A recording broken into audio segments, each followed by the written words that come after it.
ॐ सहनाववतु सहनौ भुनक्तु सह वीर्यं करवावहै तेजस्विनावधीतमस्तु मा विद्विषावहै।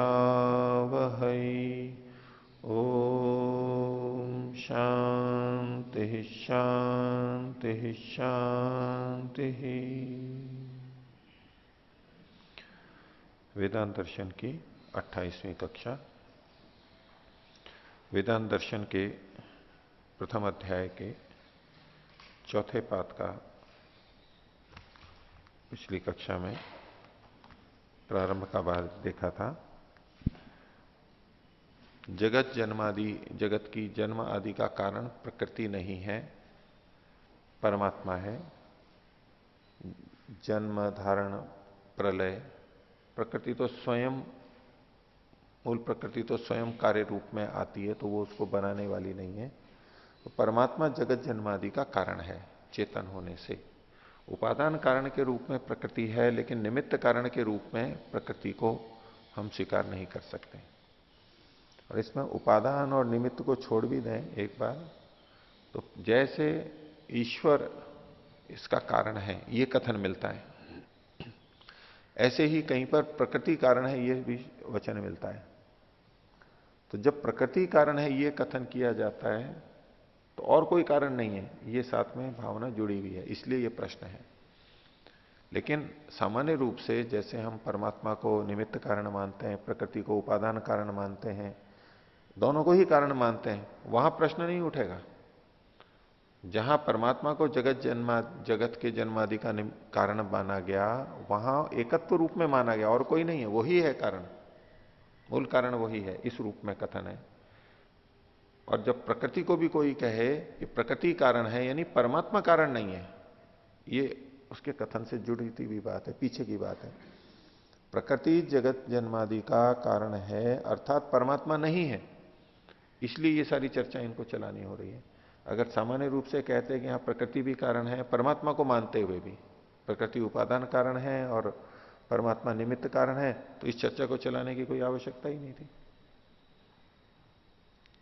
विवाद या चर्चा इसलिए चल रही है कि वैसा मानने से सिद्धांत में भेद आ रहा है, एक मिथ्या बात निकल करके आ रही है, इसलिए ये सारी चर्चा की जा रही है। तो इसकी पृष्ठभूमि में इसको मानते हुए जो कुछ हमारी चर्चा हुई है, और यहां पर इस प्रकरण में परमात्मा ही कथन है, इसकी पुष्टि में और भी आगे बात कहेंगे। तो पिछले पाठ में से किन्हीं को पूछना है तो पूछ सकते हैं। हाँ बोलिए। ओम। आचार्य जी, पृष्ठ संख्या 86 की पहली पंक्ति, इसमें कहा है कि अशब्दम अस्पर्शम अरूपम अव्ययम। तो पहले इसमें शंका की कि ये तो प्रकृति में भी घट सकता है ये वचन, लेकिन इसमें जो एक शब्द आया है अस्पर्शम, अगर मूल प्रकृति को अस्पर्श माना जाए तो उससे सृष्टि की उत्पत्ति कैसे होगी? क्योंकि अगर उसके जो कण हैं वो अस्पर्श होंगे तो आपस में संयोग होगा ही नहीं, क्योंकि बिना स्पर्श के संयोग संभव ही नहीं होता। ऐसा तो कोई नियम नहीं है। नहीं, फिर संयोग के लिए स्पर्श गुण का होना आवश्यक नहीं है।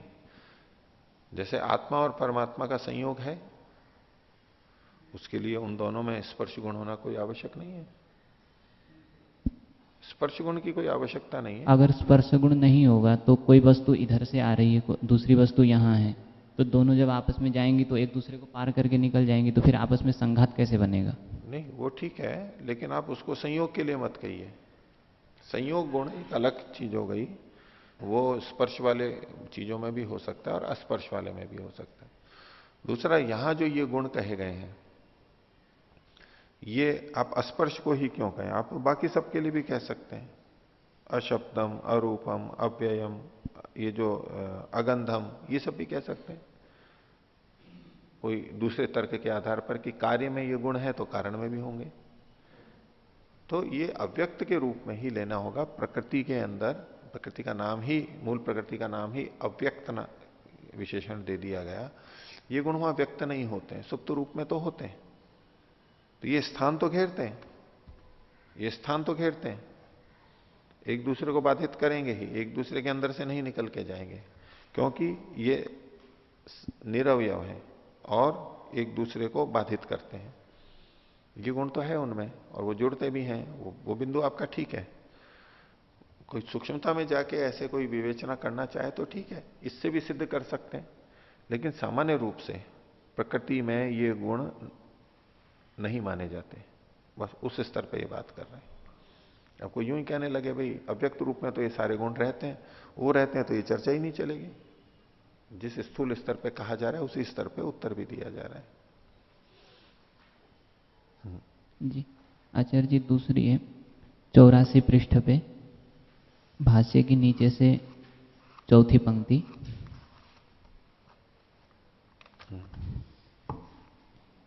इसमें उपनिषद का एक मंत्र है, यथोर्ण नाभि सृजते गृह्णते च। तो इसमें 3 दृष्टांत दिए और एक दाष्टांत को समझाने के लिए, लेकिन इसमें जो अंतिम है कि तथा अक्षरात् संभवती है विश्वम, तो उसी प्रकार से अक्षर से विश्व उत्पन्न होता है। तो इसके जो तीनों दृष्टांत इसमें कैसे घट रहे हैं? क्योंकि एक जगह पे कहा कि यथा पृथिव्याम औषधयः संभवन्ति, वहाँ आधार के रूप में कहा, और यथोर्ण नाभि सृजते गृह्णते च यहाँ एक कर्ता के रूप में कह रहे हैं कि जैसे उर्ण नाभि उसको बनाती है और वो करती है। और तीसरा दृष्टांत में केवल निमित्त के रूप में कह रहे हैं कि यथा सतः पुरुषात् केसलोमानि संभवन्ति। तो तीनों तरह घटा सकते हैं दृष्टांत के कुछ कुछ अंश जो भी घटते हैं। तो एक में आपने स्वयं ने कहा कि कर्ता के रूप में कथन है, जैसे कि,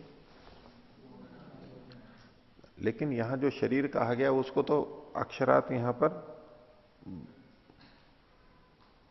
2 तरह से अर्थ किया जाता है। कुछ इसको ब्रह्म भी कहते हैं सीधा परमात्मा, और कुछ ब्रह्म के शरीर से ये भी अर्थ करते हैं। तो मकड़ी वाले उदाहरण में जड़ स्थूल शरीर भी है और अंदर चेतन भी है, और चेतन और प्रकृति जड़ दोनों मिलकर के फिर उससे ये निर्माण चल रहा है। ठीक है, ये एक आपने बता ही दिया। अब जैसे पृथ्वी से औषधियां उत्पन्न होती हैं, उसमें भी आपने बता दिया कि पृथ्वी उसका आधार है। ठीक है, ये अंश लिया जा सकता है, उसके आधार से ये सब सारे के सारे होते हैं। और चौथा है कि जैसे शरीर से केशलोम आदि निकलते हैं, नख आदि निकलते हैं, तो ये शरीर में आत्मा के चेतन के रहते हुए नख रोम आदि निकलते हैं, तो बिना प्रयत्न के निकलते हैं। मकड़ी जब जाला बनाती है वो तो सब प्रयत्न, भाई मेरे को जाला बनाना है, अब नहीं बनाना है, इतना ऐसा बनाना है, इतना बड़ा बनाना है, ये एक सप्रयत्न क्रिया हो रही है। और नख रोम आदि का निकलना है वो कैसा है? बिना प्रयत्न के, अप्रयत्न। हाँ, इतना है कि वहां चेतन आत्मा होना चाहिए, नहीं तो शरीर से ये नहीं निकलेंगे। तो ऐसे ही कुछ चीजें परमात्मा के होते हुए सहज ही प्रकृति में होती रहती हैं। एक है कि परमात्मा सप्रयास कुछ कार्यों को करता है, एक है कि परमात्मा के रहते उसकी व्यवस्था में बस उपस्थिति मात्र से, व्यवस्था से, साक्षात वो नहीं कर रहा है लेकिन उसकी व्यवस्था से बस वो हो रही हैं। इसमें प्रयत्न रहितता और सप्रयत्न, ये 2 तरह से क्रियाओं को देखा जा सकता है, हम भेद कर सकते हैं। ऐसे उहा करके ही कुछ ना कुछ संगति, जो सादृश्य हम देख सकते हैं, जो घटता है सिद्धांततः ठीक घटता है, उसको हम लगा सकते हैं। आचार्य जी, इसमें जो 3 दृष्टांत हैं उनसे ऐसा भी कोई कह सकता है कि मतलब जो इस वचन को कह रहा है उसको पता, मतलब निश्चय नहीं है कि वो करता है या केवल आधार रूप में है या केवल उसके होने मात्र से सब चीजें हो रही हैं? क्योंकि तीनों तरीके का कथन किया तीनों तरह का कहा, उसमें संशयवाचक कौन सा वर्ण है? अगर जैसे ये होता है, जैसे ये होता है, जैसे ये होता है, नहीं, अगर निश्चित होता तो फिर ऐसे ही होता है, वो बनाता ही ऐसा कहते हैं। अलग अलग चीजें कहने के लिए कह सकते हैं। संदेहास्पद शब्द कौन सा है इसमें? कुछ नहीं है। तीनों का कथन करना ऐसा, तीनों का कथन तो कोई बात नहीं है। अब किसी ने मान लीजिए कोई ऐसा फल हो, आजकल वो एक, मतलब कोई भी फल हो, आप ले, कौन सा फल लेंगे आप? हैं? नहीं, जो थोड़ा अपरिचित सा लेंगे ना, उसको समझाने के लिए। हैं? किनो? कीवी, हाँ कीवी, आपने ठीक समझा। वो चीकू जैसे जो आते हैं, हाँ, मेरे मन में उसी का चित्र आ रहा था, मेरे को नाम याद नहीं आ रहा था उसका। एक फल आता है आजकल, उसमें तो उसके लिए क्या कहेंगे, वो कैसा होता है? चीकू जैसा। और एक से काम नहीं चलेगा, कई बोलने पड़ेंगे हैं। कीनू देख लो, कीनू, कीनू आता है ना? कीनू कैसा होता है? संतरे जैसा। और मौसमी जैसा। संतरे जैसा, मौसमी जैसा। और माल्टा जैसा। माल्टा जैसा। अच्छा, ये जो अपने शलजम आता है, बोले शलजम कैसा होता है? शलजम कैसा होता है? चुकंदर जैसा। और शलजम कैसा होता है? मूली जैसा, गंध स्वाद में थोड़ा, रस के अंदर। आकार की दृष्टि से देखेंगे तो कुछ और कहेंगे, इसकी दृष्टि से कहेंगे तो वो कुछ और कहेंगे। ऐसे हम उसको, कोई नया फल हो, नई मिठाई हो, उसके लिए वो कैसा होता है? यहां आपने मक्की के ढोकले खाए थे ना, मक्की के ढोकले, तो वो कैसे होते हैं, किस जैसे होते हैं, थोड़ा बताओ। इडली जैसे। और कचौरी जैसे। और आकार की दृष्टि में बताना है, कचौरी जैसे होते हैं, मठड़ी जैसे होते हैं। हाँ, तो कुछ ना कुछ हम दूसरा कहेंगे कि वो कैसा होता है, फिर उस जैसा होता है। तो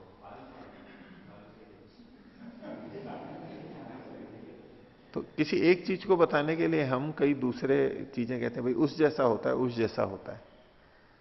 नीलगाय कैसी होती है? केवल गाय जैसी भी नहीं होती, वो गाय जैसी होती है।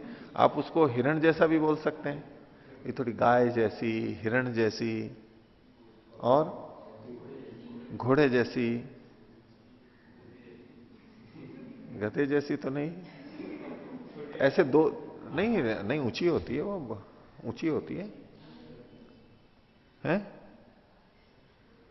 खेतों में रहती है ना, बहुत जगह मिल जाती है। तो खेतों में, हरियाणा के खेतों में मिल जाएगी, इधर भी मिल जाएगी, यूं ही घूमते, रोज बोलते हैं उसको। फसल को खराब कर देते हैं उनको, मतलब वो खाते हैं, उनका प्राकृतिक है, घूमते, झुंड के झुंड घूमते रहते हैं उनके, यूं ही मिल जाते हैं कहीं भी, आजकल भी मिल जाते हैं।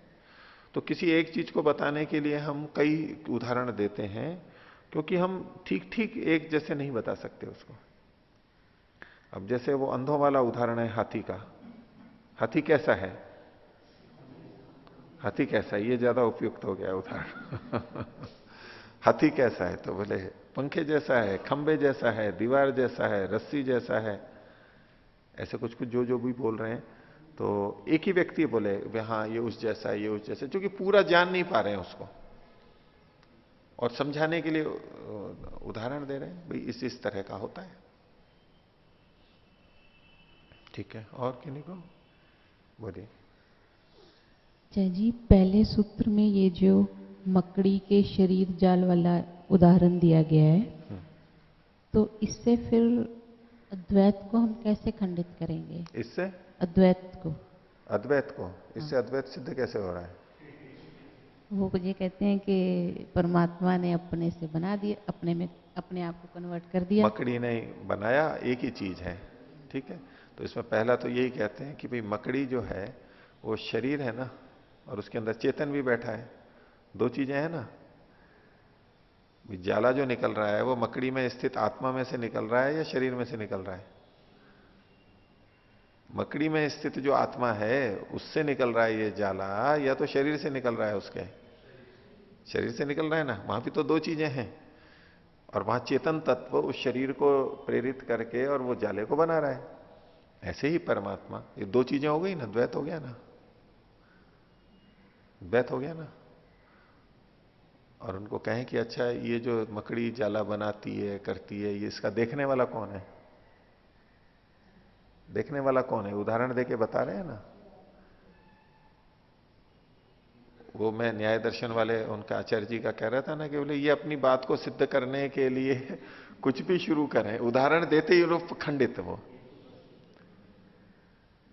उदाहरण दिया तो उदाहरण किस चीज, उदाहरण एक ही तो चीज है उसमें, और किस चीज का उदाहरण देंगे?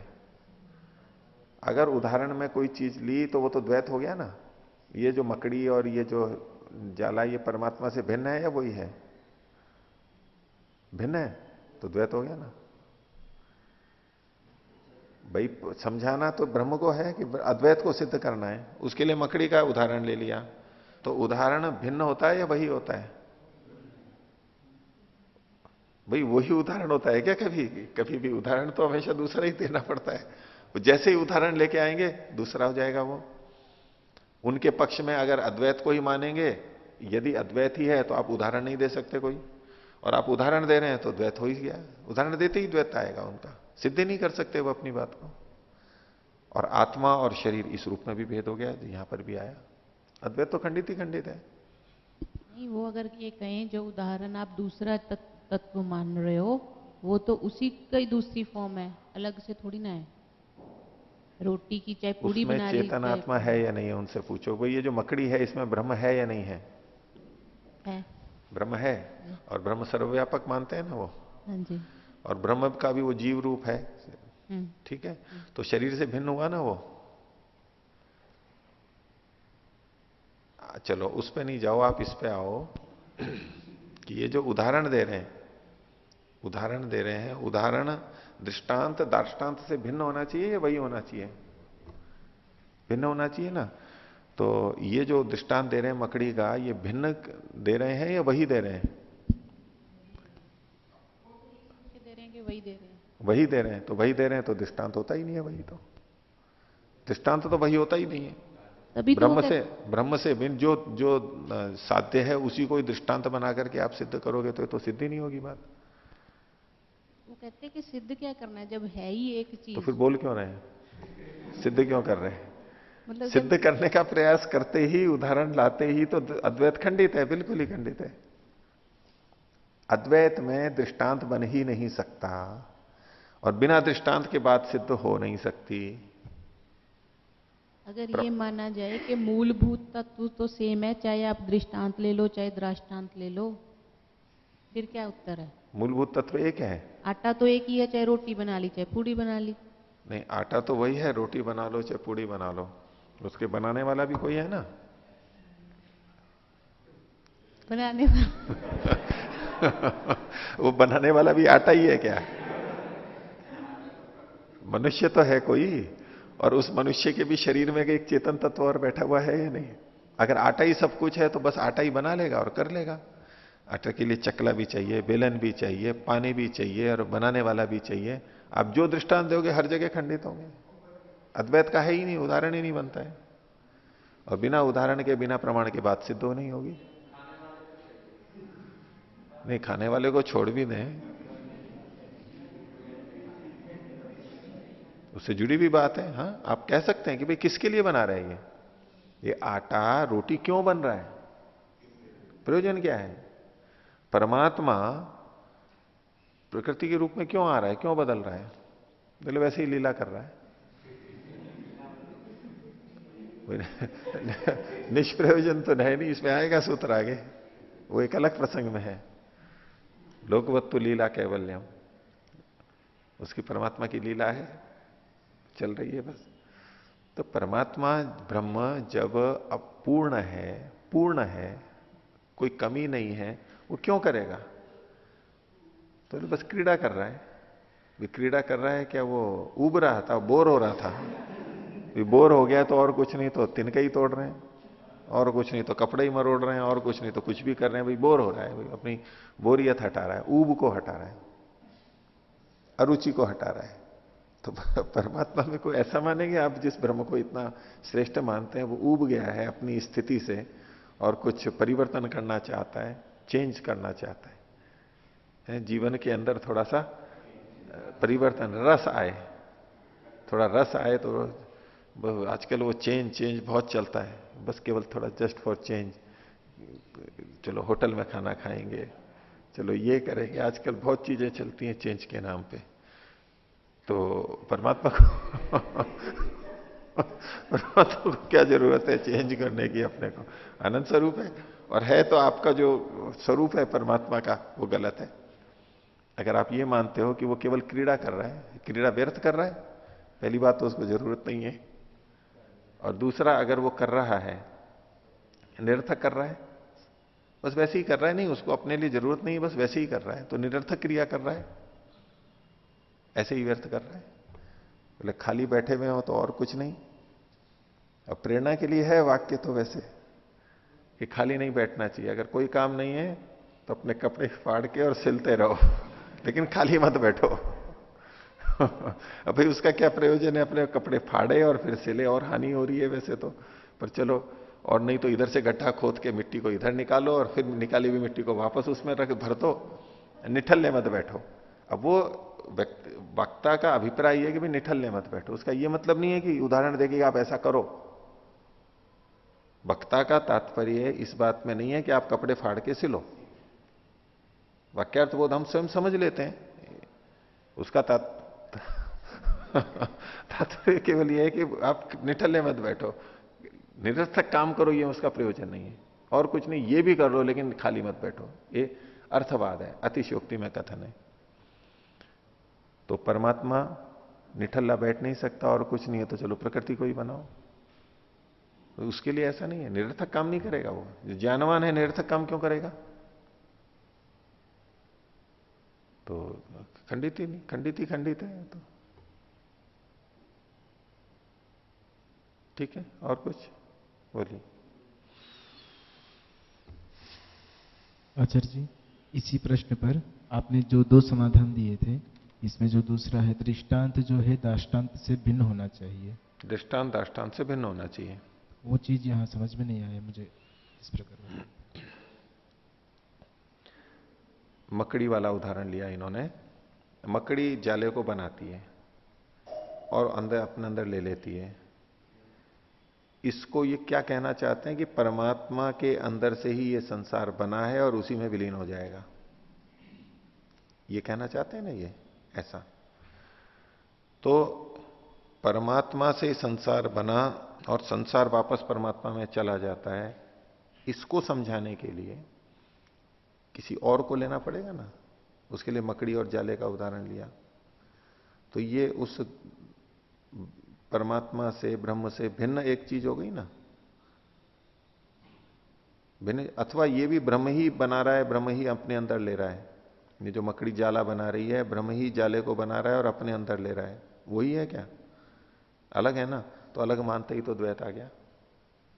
और यदि वो ये कह देता है कि वही है, तो आपका मूल प्रश्न तो ये था कि वही दृष्टांत दृष्टांत एक कैसे हो सकते हैं। तो अगर वो कहता है नहीं ये भी वही है, क्योंकि उसको ये डर लग रहा है कि मैंने अलग कह दिया तो अलग कहते ही तो द्वैत सिद्ध हो जाएगा, तो बोले नहीं ये भी वही है, तो वही है तो वो दृष्टांत नहीं बन सकता, उसके लिए तो कुछ और चीज लेनी पड़ेगी।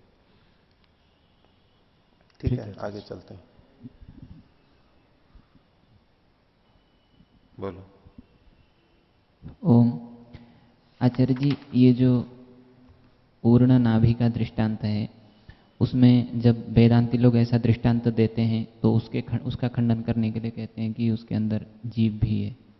तो दो चीज़ें हो गई जो इस ढंग से जो खंडन किया जाता है, एक तो आपने बताया वो अलग ढंग से, लेकिन इस ढंग से जब खंडन किया जाता है तो वो छल माना जाएगा ना, क्योंकि वो पूर्ण नाभि का मतलब पूरा उस शरीर को ले रहे हैं और उससे उत्पन्न हो रहा है उसी में जा रहा है, न कि वो अंदर जीव आदि को ले रहे हैं। ठीक तो है, उस दृष्टि लेकिन से उनसे हम पूछेंगे कि भाई इसको मकड़ी को आप चेतन मानते हो जड़ मानते हो? जड़ तो नहीं कहेंगे ना, एक मकड़ी मरी हुई हो और एक जिंदा हो, उसमें अंतर तो कहना ही पड़ेगा ना, ये तो प्रत्यक्ष का अपलाप कैसे करेंगे? चेतन ही कहेंगे। कोई चेतन है तो ये मकड़ी का शरीर अपने आप बना रहा है या अंदर का चेतन आत्मा की प्रयत्न प्रेरणा से बन रहा है? ये मरी हुई मकड़ी नहीं बनाती है, जिंदा मकड़ी करती है, उसमें जो ये अंतर है। तो वो लोग भी आत्मा को मानते ही है ना, वहां पे चेतन तत्व को, अंतर यही कहेंगे। तो वो मान रहे हैं, इसलिए हम कह देते हैं कि भाई यहां भी देखो दो चीजें हैं, प्रकृति और उसमें उसकी चेतनता, यानी मकड़ी और मकड़ी के अंदर तत्व। तो यहां भी जो अगर आप ये उदाहरण दे रहे हो तो परमात्मा इस प्रकृति के अंदर है और उस सृष्टि को बनाता है, ये तो हम मान ही रहे हैं ना। इस मकड़ी वाला उदाहरण अमान्य थोड़ा है, ये तो उपनिषद का वचन है, ये सारे के सारे उदाहरण तो सिद्धांत पक्ष में मान्य है, ये कोई अद्वैत का ही उदाहरण तो नहीं। इस दृष्टांत को वो अद्वैत की सिद्धि के लिए देते हैं, हम कह रहे हैं कि भाई ये दृष्टांत अद्वैत की सिद्धि नहीं करता। दृष्टांत तो है, दृष्टांत का खंडन नहीं कर रहे हैं, दृष्टांत से जो अद्वैत की सिद्धि की जा रही है वो उसका निषेध कर रहे हैं। तो ठीक है, दृष्टांत तो बनता ही है, परमात्मा सृष्टि के अंदर रहता है, इसी में से ही वो बना देता है और इसी में विलीन कर लेता है समझाने के लिए, ठीक है। आगे देखिए, तो परमात्मा ही जे के रूप में उपादेय है मोक्ष की सिद्धि के लिए, इत्यादि जो सारी बात चल रही थी 5वें सूत्र में, वदति इति चेत न प्राज्यो ही प्रकरणात्। अब इसी प्रसंग में जो पीछे हमने 5वें सूत्र में एक वचन के ऊपर जो चर्चा हुई थी, अशब्दम, अस्पर्शम, अरूपम, इसी पे जिस पे हम अभी भी चर्चा कर रहे थे, उसको लेते हुए कोई यदि कुछ और ढंग से व्याख्या करें कि बोले इससे हम तीनों का ग्रहण कर लेंगे। यहां जो लक्षण बताए गए वो परमात्मा पे तो घटते ही हैं और प्रकृति पे भी घटते हैं, ये पीछे भी बताया। बोले जीवात्मा पे भी घटते हैं, जीवात्मा भी अशब्दम, अस्पर्शम, अरूपम, अव्ययम, अरसम, नित्यम, अगंधवच्च, अनाद्यनंतम, ये सारे लक्षण तो उस पर भी घटते हैं। तो तीनों का ग्रहण हो जाएगा। तो तीनों को ही हम मान लें, तीनों ही जे के रूप में मान लें और तीनों ही इसके कारण है ऐसा मान लें, तो उसका यहां पर निषेध किया गया कि तीन का जो कथन है वो ऐसा यहां ग्रहण नहीं हो सकता, वहां तो प्रसंग परमात्मा का ही है। एक तरह से तो ये व्याख्या की गई है। दूसरा, इसको तीन संख्या को उस प्रसंग में कठोपनिषद का ये प्रसंग है, तो नचिकेता और यम का संवाद है। नचिकेता ने 3 प्रश्न किए थे, 3 वर मांगे थे। प्रश्न के जो है वो वर जो 3 मांगे गए उसमें उसने 3 बातें रखी थी और यमराज ने, यमाचार्य ने 3 बातें वहां कही थी।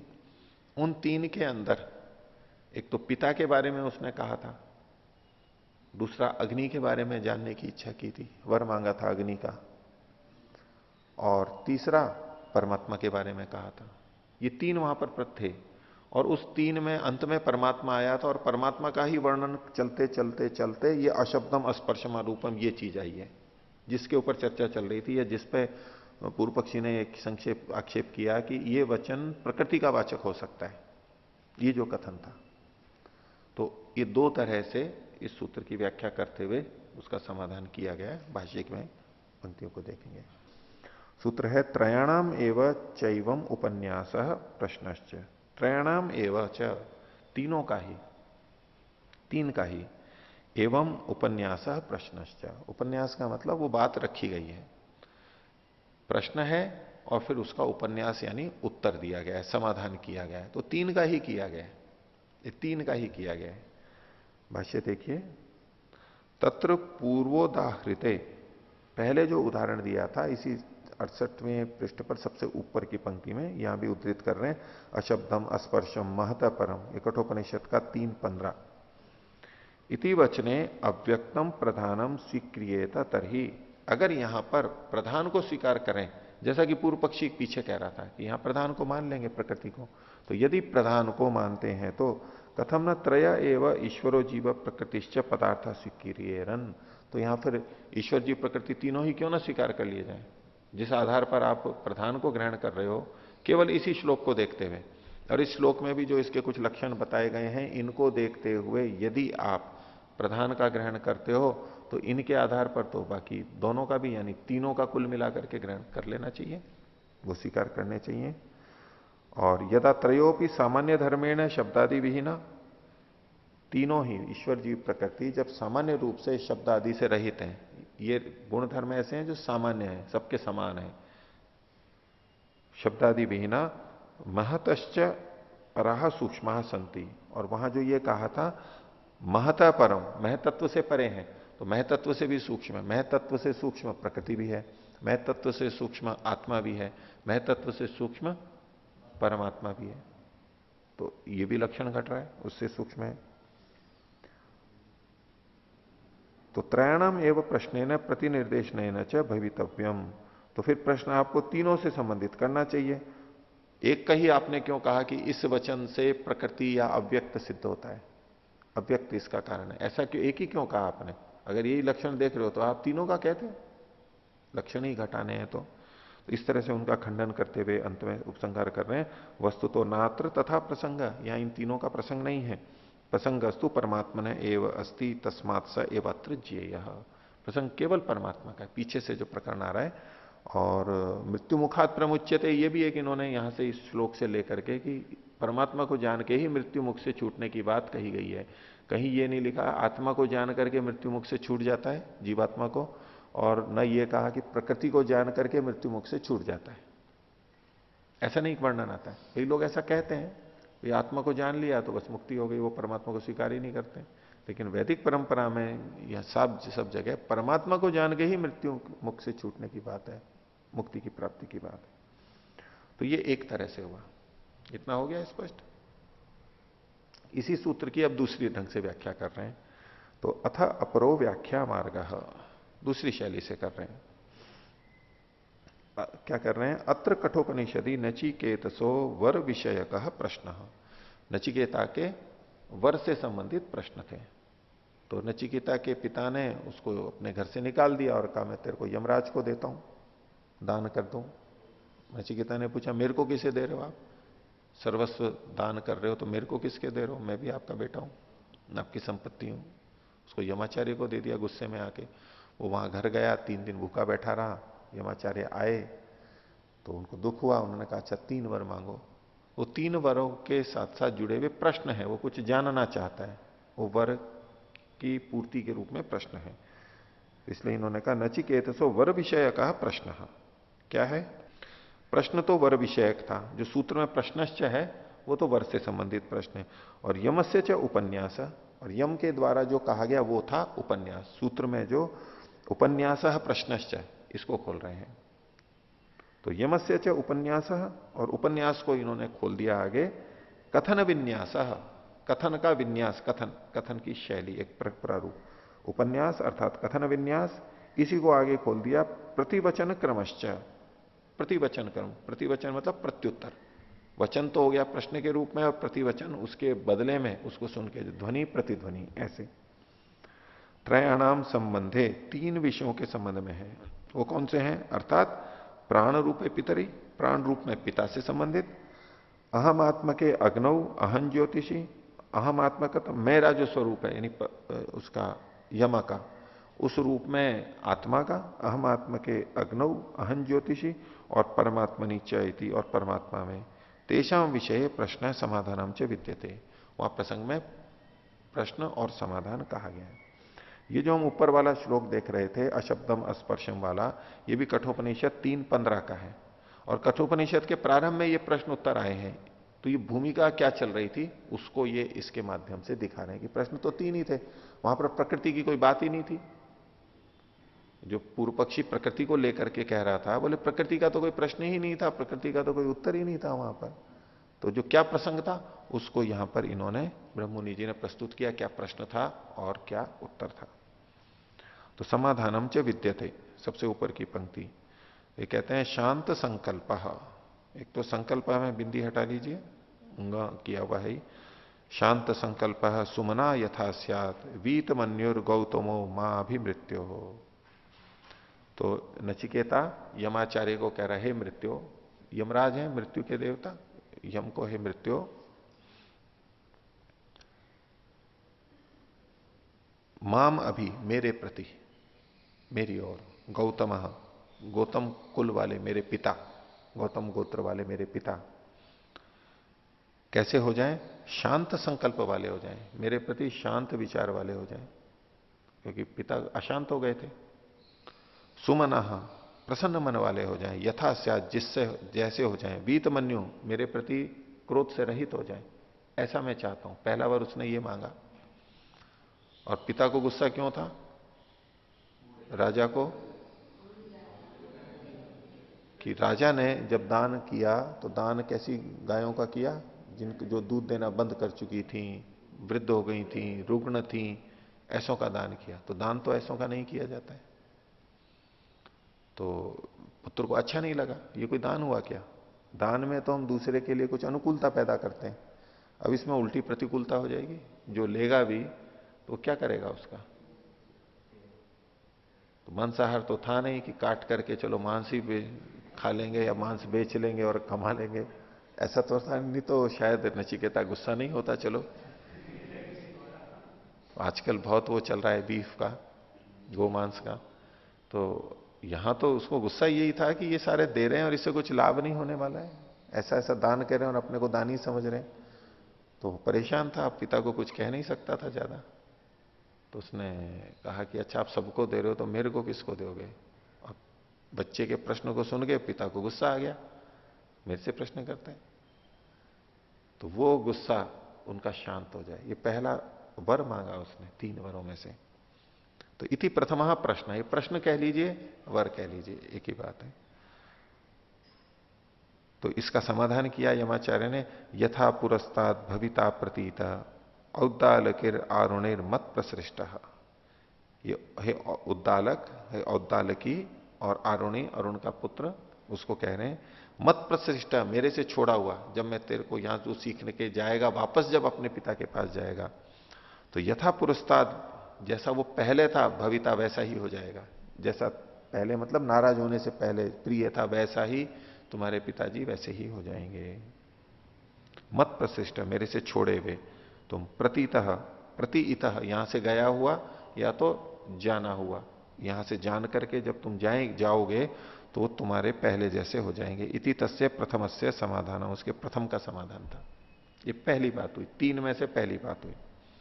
दूसरा, सत्वम अग्निम स्वर्गम अध्येशी मृत्यो प्रब्रूहितम श्रद्धानाय मह्यम इति द्वितीय प्रश्न, दूसरा वर है।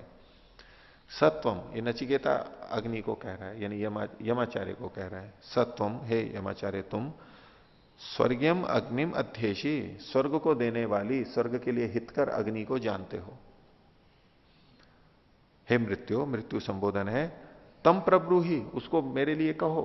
कैसे मेरे लिए? श्रद्धानाय मह्यम, जो कि मैं श्रद्धा वाला हूं, इसको जानने की इच्छा रखता हूं और श्रद्धा पूर्वक आया हूं, ऐसे मुझको, मैं पात्र हूं और आप मुझको उसके बारे में बताइए। ये दूसरा प्रश्न हुआ। अब उत्तर क्या दिया? प्रते भविमी तदुमे निबोध स्वर्गम अग्निम निहितम गुहायाम। तेरे को, तेरे लिए प्रब्रवीमी, मैं अच्छी तरह से बोलता हूं। तदुमे निबोध, तू मेरी बात को सुन अच्छी तरह से, मैं बोल रहा हूं तू अच्छी तरह से सुन। किसको? स्वर्गम अग्नि, स्वर्ग को देने वाली जो अग्नि है उसको, हितकारी जो अग्नि है उसको सुन। और कहां है वो? निहितम गुहायाम, जो कि गुप्त रूप में है, छुपी हुई है ऐसी। इति तस्य समाधानम, ये दूसरे का समाधान किया। पहले में पिता, दूसरे में अग्नि, प्रकृति तो अभी तक आई नहीं है यहां पर। तीसरा, ये यम प्रेते विचिकित्सा मनुष्य अस्ति इति एके नायम अस्तिति चैके एतद विद्याम अनुशिष्टस्त्वयाहम। तो जो यह है, प्रेते का मतलब है मरने के बाद में, विचिकित्सा यानी संशय होता है। क्या संशय होता है? कोई मर गया है तो किसी मनुष्य के विषय में, अस्तिति एक है, नायम अस्तिति एक है, कोई कहते हैं कि ये है अभी भी, कोई कहता है कि नहीं है अब। एक तो मरने के बाद में बस अब सब कुछ समाप्त हो, कुछ भी नहीं है, आगे कुछ भी नहीं है। एक है कि नहीं, मर तो गया है, शरीर से तो मर गया, लेकिन अभी भी है वो आत्मा। तो कोई ये कहता है, कोई ये कहता है, उसमें विचिकित्सा है, संशय है। एतद विद्याम अनुशिष्टस्त्वयाहम, तो एतद विद्याम, मैं इसको जानूं, इसके बारे में जानूं, मृत्यु के बाद में क्या होता है। त्वया अनुशिष्ट अहम, तेरे द्वारा बताया गया, सिखाया हुआ मैं इस बात को जानूं। दूसरा और था इसी से जुड़ा हुआ, अन्यत्र धर्मात अन्यत्र अधर्मात। ये जो पीछे वाला था ये तो आत्मा परक है, उससे जुड़ी हुई, उससे जुड़ी हुई बात फिर आगे कहते हैं, अन्यत्र धर्मात, जो धर्म से भिन्न है, यानी धर्म से रहित है। अन्यत्र अधर्मात, जो अधर्म से भी रहित है, धर्म अधर्म दोनों से जो रहित है, पाप पुण्य से दोनों से जो रहित है, यानी निष्काम कर्म करने वाला, ऐसा वो परमात्मा। यत तत्पश्यसी तद्वद, जिसको तुम देखते हो, तुम जानते हो, उसके बारे में मुझको बताओ। इति तृतीय प्रश्न, ये तीसरा प्रश्न आत्मा परमात्मा के संदर्भ में किया, मुख्य रूप से परमात्मा के बारे में अंत में बनेगा। और इसका उत्तर यमाचार्य ने दिया। वो कौन है? तो सर्वे वेदा यत पदम आमनंती, सारे वेद जिस पद को, जिस परम पद को बार बार कहते हैं, जिस श्रेष्ठ तत्व को बार बार कहते हैं। ओम इति एतत्, वो ओम है, यानी ओम शब्द वाच्य, ओम के द्वारा जिसको कहा जाता है वो यानी परमात्मा। तो ये उसका समाधान हुआ। तो तस्मात् न अव्यक्तम प्रधानम जेयत्वेन उपादीयते, जे के रूप में यहां पर अव्यक्त को कहा ही नहीं गया। उसने तीन चीजें, तीन वर मांगे, कुछ चीज जाननी चाहिए, उसमें अव्यक्त को तो, प्रकृति को तो जानना चाहा ही नहीं है।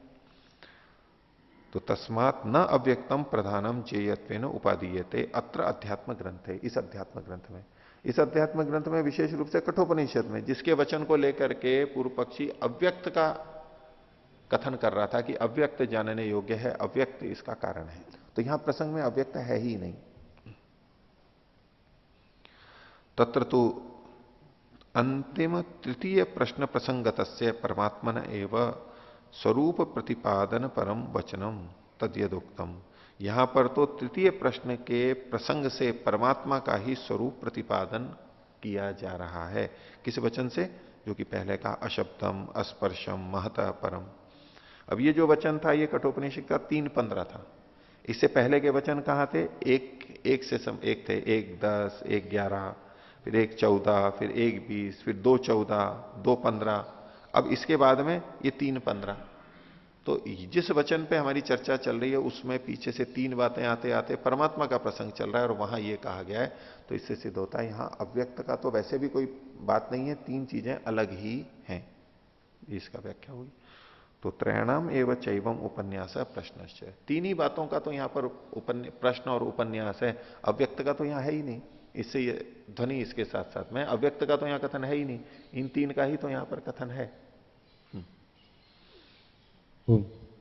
यहाँ जो दूसरा प्रश्न है अग्नि के लिए, वो अग्नि जीवात्मा ले रहे? जीवात्मा भी लेते हैं कई जने, अहम आत्मा के अग्नौ इति, और बाकी वो अग्नि त्रिनाचिकेत अग्नि जो है वहां पर जो दिखाई देती है जिसमें आहुतियां आदि देते हैं, उस अग्नि का भी वर्णन है। ये काफी रूपक के रूप में है और कई भिन्न भिन्न तरह से इसके अर्थ किए जाते हैं। अग्नि मतलब वो अग्नि वैसी भौतिक अग्नि के रूप में, ये जो यज्ञादि है जो कि स्वर्ग को देने वाली है, स्वर्ग का साधन है, स्वर्ग कामो यजेता, इस संदर्भ में देख लीजिए इसको। निहितम गुहायाम जो कहा उसी के लिए अंदर छिपी भी है, अंदर छिपी हुई है, वो परमात्मा के प्रति भी आ जाता है। जो हम पीछे देख रहे थे, गुहा में है, एक दहर में है, वो आत्मा के लिए भी कथन में आ सकता है, अग्नि के लिए भी। अग्नि जैसे कि लकड़ी के अंदर अग्नि है, और भी जगह पे अग्नि है, तो वो कैसे गुहा में निहित है, प्रकट थोड़ा ना हो रही है, छुपी भी है। गुहा में निहित है मतलब छुपी भी है, लकड़ी में और में सब जगह है, परमाणुओं में है। आधुनिक विज्ञान की दृष्टि से देखेंगे तो सब जगह, हर परमाणु में कितनी ऊर्जा है, कितनी अग्नि तत्व तो है, वो ऊर्जा, प्रकाश, ताप, ये जो सारा है ये अग्नि तत्व ही है। वो कितना अधिक भरा हुआ है उसके अंदर, सूर्य से आ रहा है, ये सारा अग्नि तत्व आ रहा है, कितना भरा हुआ है उसके अंदर, छुपा हुआ है उसमें। ये सारी जितनी भी जड़ चीजें हैं उन सब के अंदर ही छुपा हुआ है, ऊर्जा बहुत भरी पड़ी है अंदर। अनंत ऊर्जा कह सकते हैं अपनी दृष्टि से, अकूत ऊर्जा आधुनिक विज्ञान की दृष्टि, उसकी कोई सीमा ही नहीं है, इतनी भरी हुई है ऊर्जा, जितना हम काम में नहीं ले सकते इतनी ऊर्जा भरी पड़ी है। ऊर्जा ही ऊर्जा है। अब इसी बात की पुष्टि के लिए और आगे कथन कर रहे हैं। 7वां सूत्र, महद्वच्च। तो महत मतलब बड़ा, या दूसरे ढंग से भी अर्थ करेंगे, या 2 तरह से इसकी व्याख्या करेंगे। भाष्य देखिए, यच्च अशब्दम अस्पर्शम अनाद्यंतम महता परम। श्लोक वही उठा रखा है अभी भी प्रसंग में। इसमें जो महता परम कहा गया है, अत्र महता परम उक्तम, महता परम ये कहा गया कि ये जो है ये किसे महत से भी परे है। तदत्र महत शब्दों महद्वत इति विज्ञेयम। अनाद्यंतम महता परम, या जो महत शब्द है ये महत्वत इस अर्थ में लिया जाना चाहिए। महत्वच्च, सूत्र में जो महत्वत कहा गया है, इनका कहना है कि वहां जो कठोपनिषद में महत शब्द है उसका महत्वत अर्थ लेना चाहिए। कैसे लेना चाहिए? तो यहां महत्वत का मतलब है महत वाला, महत वाला, यानी मतु प्रत्यय लगा करके इसको महत्वत, महत वाला, इस तरह से अर्थ किया। इति विज्ञेयम, क्यों? तत्र महतः परम इत्यत्र महद्वतः परम, महत से परे, इसका मतलब है महत वाले से परे। इसको खोल दिया इन्होंने महत परिमाणवतः, महत जो है वो परिमाण है, महत वाला मतलब महत परिमाण वाला, जो महत परिमाण वाला है उससे भी परे। महत परिमाणवतः, वो महत परिमाण वाला क्या है? तो बोले व्योमनः परम इति ज्ञातव्यम। व्योम यानी आकाश से भी वो परे है। महत परम मतलब महत परिमाण वाले से भी परे है। महत परिमाण वाला व्योम आकाश, एक सामान्य रूप से हम उसको सर्वव्यापक मानते हैं और कई बार उसको और परमात्मा को समान सर्वव्यापक मानने लगते हैं। आकाश भी सर्वव्यापक है, परमात्मा भी सर्वव्यापक है, तो दोनों एक ही जैसे हुए। लेकिन यहां किस तरह से कहा जा रहा है? वो महत से भी परे है। जिसको हम महत कहते हैं, महत परिमाण वाला कहते हैं, आकाश कहते हैं, व्योम कहते हैं, ये उससे भी परे है। अर्थात ये इतना बड़ा होते हुए भी, महत इतना बड़ा होते हुए भी परमात्मा से बड़ा नहीं है। परमात्मा तो उससे भी परे है, क्योंकि ये प्रकृति से बना हुआ है, सीमित है उस दृष्टि से। तो महत्वतः परम, महत परिमाणवतः व्योमनः परमिति ज्ञातव्यम। अपने और अपनी पुष्टि के लिए वेद का प्रमाण दे रहे हैं। यथा च वेदे व्योमनः परः परमात्मा निर्दिष्ट। वेद में साक्षात व्योम से परे परमात्मा को कहा गया है। ये महत्वतः से इन्होंने व्योमनः जो शब्द लिया इसलिए क्योंकि वो शब्द वेद के अंदर पढ़ा हुआ है। ऋग्वेद का मंत्र है, पहले भी आया है, तुमस्य पारे रजसो व्योमनः। हे ईश्वर, तू अस्य रजसः व्योमनः पारे। रज कहते हैं पृथ्वी आदि को। पृथ्वी आदि जो लोक हैं इनको रज नाम से कहा गया, रजांसी। रज क्यों कहते हैं इनको? आकाश में देखेंगे तो ये सारे छोटे छोटे धूल के कण ही तो दिखाई देते हैं। रात को जब हम तारों को देखते हैं, तारे तो चलो फिर भी मोटे थोड़े बड़े दिखाई देते हैं। जिसको हम आकाश गंगा कहते हैं, वो एक दूधिया सा प्रकाश और वो फैला हुआ दिखता है, वो छोटे छोटे छोटे छोटे छोटे छोटे, वो क्या यूं ही लगता है ना जैसे आकाश के अंदर धूल है, कण है छोटे छोटे छोटे। ऐसा ही तो दिखता है ना मोटे तौर पे पृथ्वी से, बस धूल के कण है ये। वैसे बड़े बड़े हैं, लेकिन कुल मिला के पूरे विश्व को देखेंगे, सबको देखेंगे तो छोटे छोटे। रज सह, रज मतलब इन्हीं के नाम के लिए, तो पृथ्वी आदि लोकों से जो परे है। और व्योमनः जो आकाश से भी परे है, तुम उससे भी परे हो। तो व्योम से परे परमात्मा को यहां पर सीधे वेद में कहा गया है। इसलिए अनाद्यनंतम महता परम करके जो कथन किया गया, वो महता का मतलब महतत्व नहीं है। ये जो व्याख्या कर रहे हैं इसके अनुसार महत का मतलब महतत्व नहीं है, क्योंकि वहां पर हमने महत से परे इस व्याख्या को करते हुए तीनों का ग्रहण कर लिया था। जो महतत्व से परे है, महतत्व से सूक्ष्म है, यानी महतत्व से परे मूल प्रकृति भी आ गई, महतत्व से सूक्ष्म आत्मा भी आ गया, और महतत्व से परे सूक्ष्म परमात्मा भी आ गया। ठीक है, सूक्ष्मता की दृष्टि से। लेकिन जब हम यहां महता का मतलब महदवतः करेंगे, महत परिमाण वाला, जो उससे भी परे है, अब कौन आएगा? आत्मा तो नहीं आ सकता। आत्मा उस आकाश से भी परे है ऐसा तो है नहीं, वो तो छोटा एक देशी है। अब इसमें केवल परमात्मा आएगा जो उससे भी परे है, व्यापक है। ये एक व्याख्या हो गई। अब कहते हैं अपरो व्याख्या मार्ग, दूसरी व्याख्या की शैली है इसी।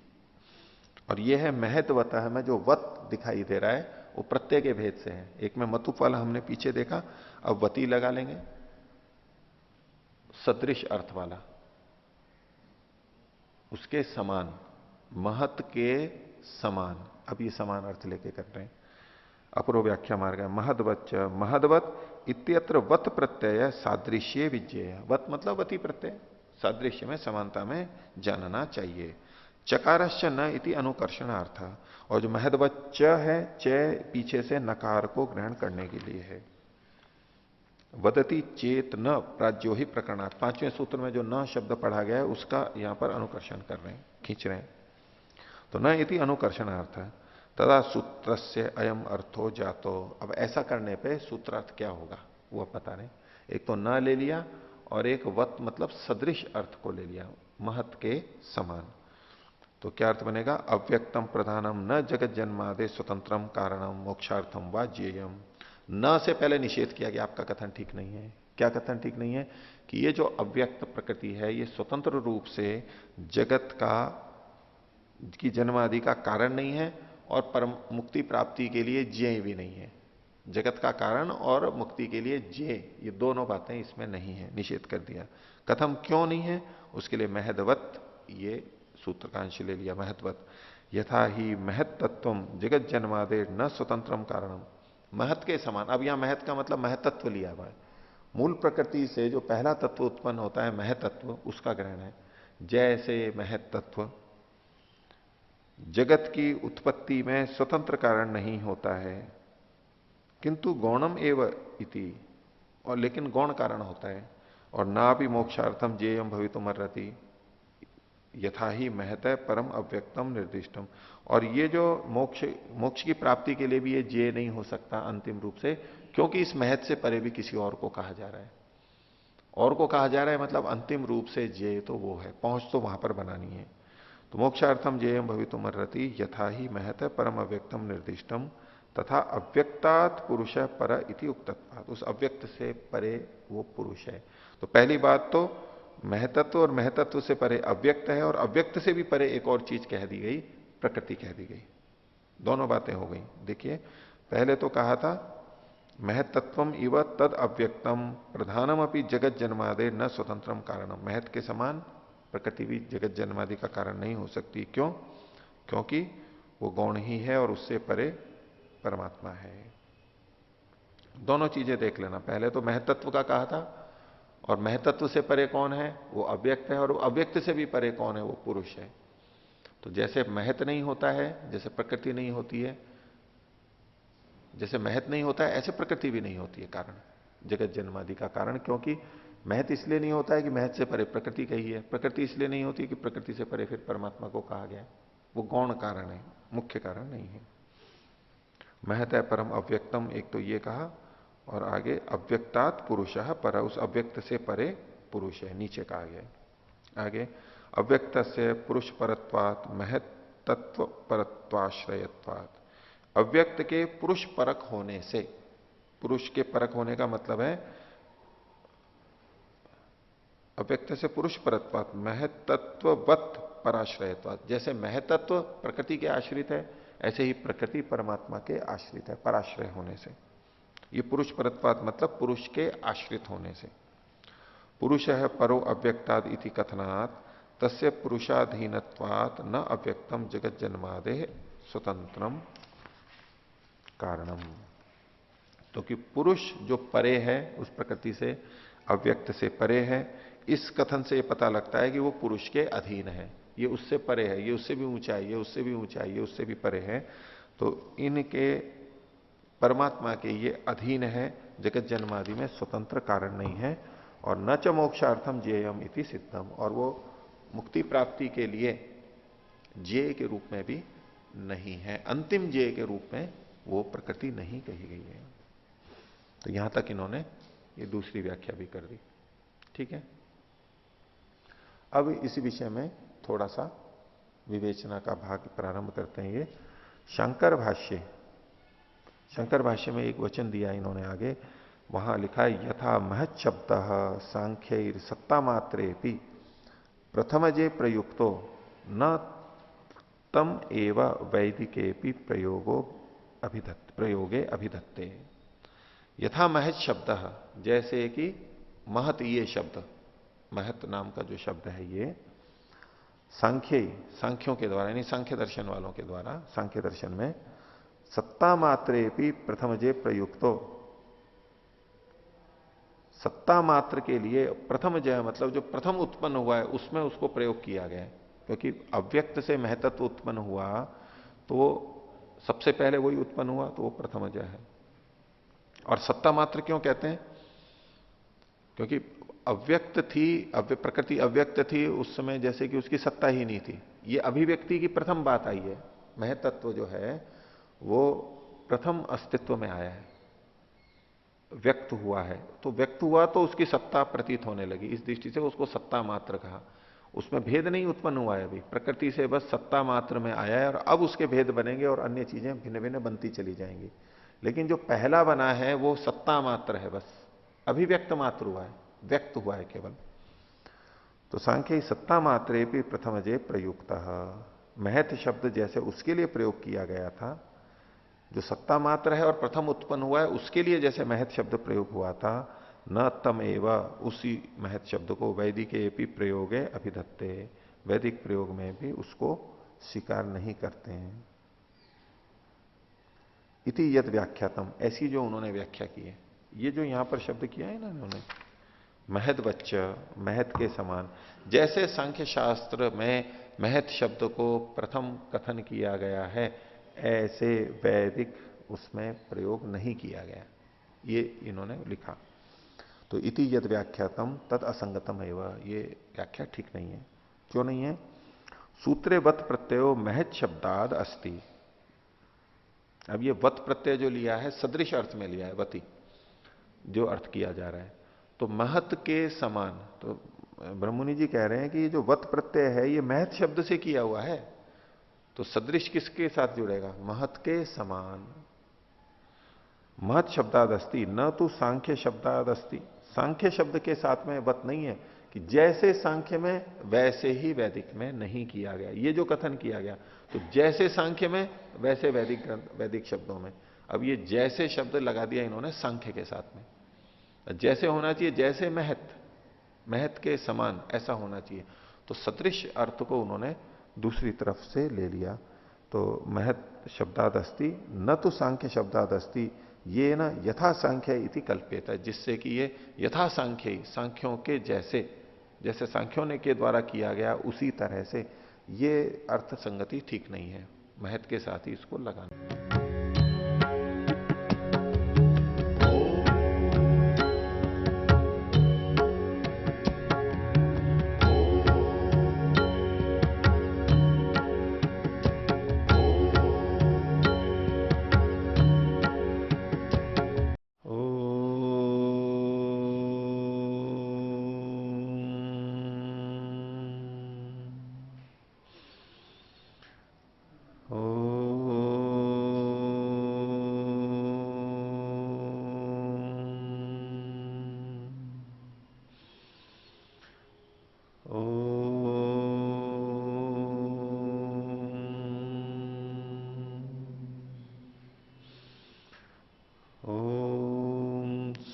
सहनावतु सहनौ भुनक्तु सह वीर्यं करवावहै तेजस्विनावधीतमस्तु